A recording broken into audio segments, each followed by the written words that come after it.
Speaking of zero trust, Tom, we can agree, I think, that whether it's a buzzword or it's a conceptual approach or it's a marketing term, it's something that we have to come to terms with.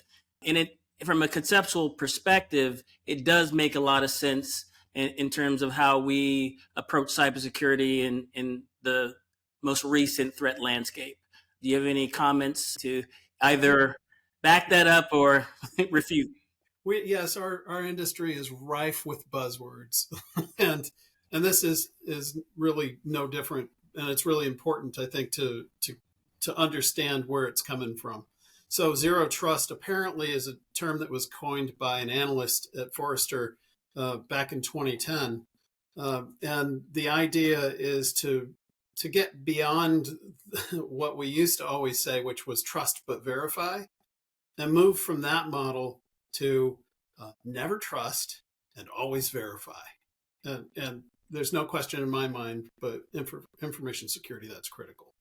And as that pertains to an organization or an enterprise, there is the idea that it's almost like you assume that there's a compromise and that all entities are not trusted until the posture of that device or person is a or application is a trusted resource.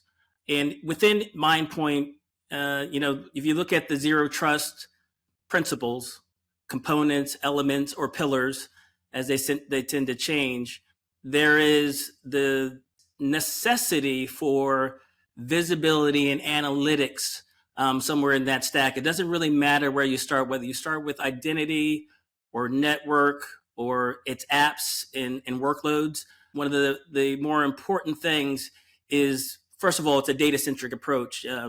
Having taken the recent Forrester certification for zero trust, it did move from the pillar approach that CISA puts forward as, this is you're mature if you can get to this point, if you can point out that your data is protected, that your networks are protected, that your apps are protected. But the Forrester certification leans to a more of a data-centric approach with concentric circles around it that really focus on building the foundational components and having the tools, but having visibility and analytics across the stack.